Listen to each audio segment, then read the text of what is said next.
आपने big bang theory के बारे में तो सुना ही होगा कि साइंटिस्ट जो है वैज्ञानिक है वो कहते हैं कि एक विस्फोट हुआ, उसके बाद सारा ब्रह्मांड करोड़ों सालों में होंद में आ गया। मगर वो एक मुश्किल में पड़ जाते हैं कि जब विस्फोट हुआ क्यों था, कैसे हुआ था, कारण क्या था, जी आज तक साइंस वाले खोज नहीं पाए। तो इसके ऊपर अध्यात्मवादी जो हैं उनके क्या विचार हैं, परम सत्य क्या कहता है, उसके मैं अंश आपको बताता हूँ। जो साइंटिस्टों ने खोज की है और बताया है कि शुरू में जब ये ब्रह्मांड नहीं था तो होंद में आने से पहले अनंत आकाश में एक विस्फोट हो गया। वो सही बोल रही है, विस्फोट ही हुआ था, मगर वो क्यों हुआ था, कैसे हुआ था, किस में हुआ था, वो उनको अभी तक नहीं पता। वो हम बता देते हैं। ये जो तत्व है लगभग 120 के करीब अब तक साइंटिस्टों ने मूल तत्वों की खोज की है, ये सदा से, ये विस्फोट से पहले भी होते हैं, बाद में भी होते हैं, सदा ही होते हैं।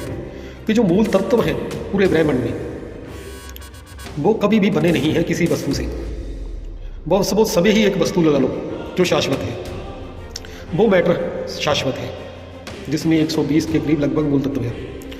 ये धरती, सूर्य, चांद, तारे, नवग्रह जो सूर्य की कक्षा में घूम रहे हैं, अब धरती पर एटम बम जब अपना कोहराम मचाएंगे, हाइड्रोजन बम, एटॉमिक परमाणु जंग लगेगी ना, थर्ड वर्ल्ड वार, तो उससे होता क्या कि धरती पर इतनी हलचल बढ़ जाएगी और इतना भीषण ताप पैदा हो जाएगा को जो सूर्य के ताप से मिलकर एक ऐसी प्रचंड ज्वाला उत्पन्न होने के बाद भवंडर पैदा हो जाएगा।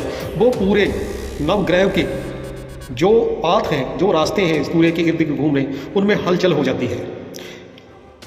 ऐसी जबरदस्त हलचल होगी कि सभी ग्रहों पर उथल पुथल मच जाएगी, विनाश हो जाएगा। केवल धरती का विनाश नहीं होता, इसका प्रभाव नवग्रह तक जाता है, सूर्य तक जाता है।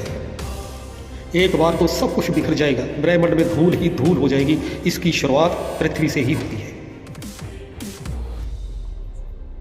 उसके बाद जीवन खत्म हो जाता है कुछ रूहों को छोड़कर। जो सतयुग में फिर से नए समय की शुरुआत में अपना रोल प्ले करती है वो रूहें, आत्माएं, कुछ लोग बच जाते हैं। लगभग 36 से 76 तक 40 साल का समय जो है, इसमें ही पूर्ण व्यवस्थित हो जाता है ब्रह्मांड इंसानों में। आबादी धीरे धीरे बढ़ती है, समय धीरे धीरे अपनी चाल चलता है। फिर द्वापर में जाकर ग्रंथ लिखे जाएंगे, खोजें होंगी, साइंटिस्ट अपनी अपनी खोजें, साइंटिस्ट पैदा होंगे धरती पर। फिर वो यही बात कहेंगे कि जैसे अब कह रहे हैं, इसी तरह ही कह रहे हैं, इसी तरह ही कहेंगे, हूबहू पुनरावृत्ति होगी हर घटना की। फिर वो कहेंगे कि आकाश में कोई विस्फोट हुआ था, क्योंकि विस्फोट से पहले क्या चल रहा है धरती पर इस ब्रह्मांड में उनको ये थोड़ी खबर रहेगी, क्योंकि वो तो बाद में आएंगे, तो विनाश तक फिर रहेंगे, फिर बाद में आएंगे, विनाश तक रहेंगे। ये साइंटिस्ट इस बात में सत्य कहते हैं कि कोई विस्फोट हुआ था। वो विस्फोट ऐसे होता है क्योंकि समय चक्रीय है। इस समय के चक्रीय अवस्था में हर घटना की पुनरावृत्ति अपने समय पर होती रहती है। ये समय चक्रीय है, समय का नियम परिवर्तन है, ये कभी भी एक जैसा नहीं रह सकता। ना सदा से सत्ययुग रहेगा, ना त्रेता, ना द्वापर, ना कलयुग। कोई भी अवस्था सदा काल से साकार रीति से धरती पर नहीं है, जो बदल जाती है, अपना रूप बदलती है। हम अपने सभ्याचार को उठाकर याद करते हैं। वर्तमान समय में जो हम जी रहे हैं, ये भी आने वाले समय में आपका सभ्याचार ही होगा आपके बच्चों के लिए। कि हमारे डैडी के पास मोबाइल हुआ करता था, वो ऐसे मोटरसाइकिल चलाया करते थे, वो किक से स्टार्ट होता था, जब वो बैटरी से स्टार्ट है, ऐसी कारें थी ऐसी। क्योंकि आज से 100-150 साल बाद ये भी दुनिया नहीं रहेगी जैसी कि अब आप देख रहे हैं। तब कोई और तरह के साधन आ चुके होंगे, मगर इसका कोई अंत तो है ना। कितनी साइंस तरक्की करेगी। अब जो पूर्ण, आपने सुना भी होगा, पढ़ा भी होगा कि जब कोई सभ्यता पूर्ण विकास को प्राप्त कर लेती है, पूर्ण विकास, जैसे विज्ञान का विकास हो गया है, क्या और से क्या क्या बना लेंगे, कितनी रफ्तार पकड़ेंगे, तो कहते हैं कि उनका विनाश हो जाता है। विकास के बाद क्या होता है? विनाश। जब पूर्ण विकास हो जाता है तब पूर्ण विनाश हो जाता है, फिर से नई दुनिया शुरू होती है। कहते हैं ना 9,16,108 लगभग ऐसे नर नारी इतनी संख्या में सत्य के युग की शुरुआत करते हैं, यानी उनसे शुरुआत होती है। बीजनाश नहीं होता किसी चीज़ का।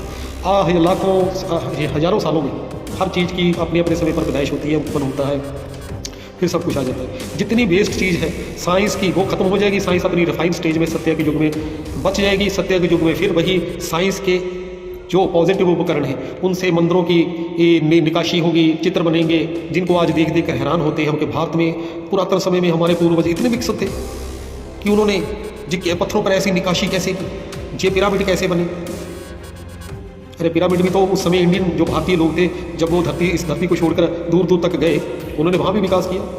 भारत में बचेंगे लोग भौगोलिक अवस्था के, ये इसका भी एक वैज्ञानिक कारण है, मैं बता नहीं पाऊँगा, वीडियो लंबी हो जाएगी।